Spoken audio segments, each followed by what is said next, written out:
السلام عليكم ورحمة الله وبركاته. ازيكم يا احلى اخوات؟ عاملين ايه؟ يا رب تكونوا بخير وسعادة وبصحة وفي احسن حال. لو عندك لفة قمر الدين دي، تعالي كده هنعمل بيها تحلية جميلة، اولادك هيحبوها قوي وهيطلبوها منك دايما. احنا بنجيب كده لفة قمر الدين. طبعا انا غليت مية وحطيت المية المغلية عليها علشان خاطر ان هي تفك، ما تكونش جامدة. سبتها شوية، غطيتها وسبتها شوية. بعد كده طبعا انا هجيب النشا وهضيفه على قمر الدين زي ما انتوا شايفين كده. انا ضفت النشا على قمر الدين. طبعا انا بعمل كل الحاجات دي بعيد عن النار، لسه انا مرفعتهاش على النار. ضفت النشا طبعا، وبتقلبي النشا كويس، هو هيدوب معاكي مش هيكلكع. وطبعا بالنسبة لقمر الدين اللي لسه جامد شوية ده هيفك معانا على النار.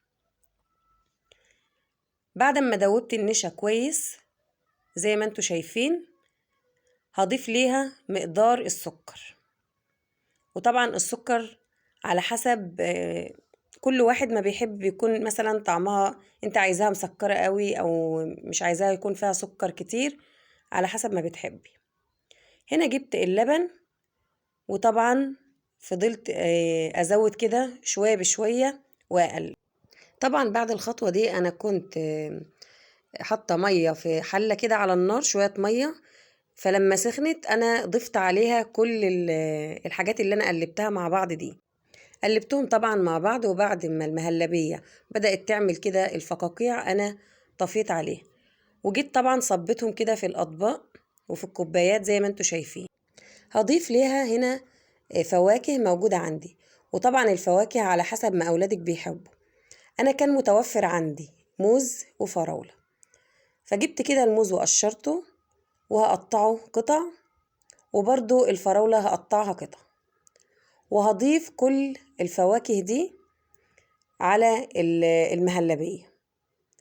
طبعا الأولاد لما بيشوفوا كده يعني الحاجة قدامهم شكلها حلو وضيفه لهم فواكه، ضيفه لهم مكسرات، هم بيحبوا الحاجات دي قوي وبيحبوا يستطعموها. هم طبعا دقوها وحبوها قوي، وانت لو جربتيها اولادك هيحبوها كمان لان طعمها جميل جدا. ما تنسوش تصلوا على النبي، اللهم صل وسلم وبارك على سيدنا محمد وعلى آله وصحبه وسلم. طبعا بحب اشكر كل حد جديد دخل عندي واشترك، وبقول لكم طبعا شرفتوني ونورتوا قناتي المتواضعة. لو وصلت بقى لحد كده وانت مش مشتركة معايا، اشتركي معايا وفعلي زر الجرس علشان يوصلك كل جديد، وكل فيديو جديد انا بعمله يجيلك وتشوفيه. وما تنسيناش كده في التعليق، تعليق كويس منك. وما تنسيش تحطي اللايك فضلا منك وليس امرا. طبعا هنا انا ضفت الفواكه دي على المهلبية، ودي كانت اخر خطوة للتحلية اللي انا عملتها النهاردة. بتمنى يكون الفيديو عجبكم، وما تنسونيش من صالح دعائكم. وكل سنة وانتم طيبين، والسلام عليكم ورحمة الله وبركاته.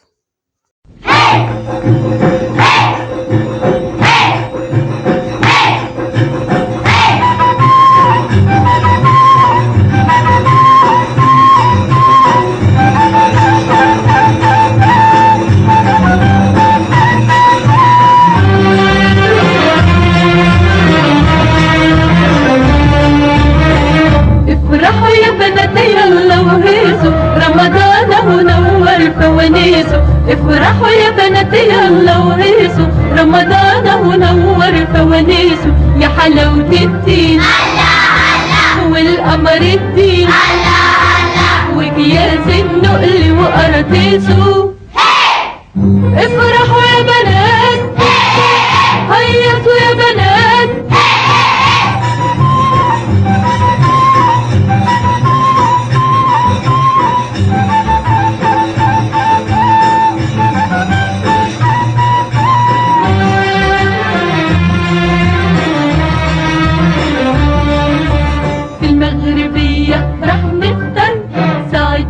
سبحان الله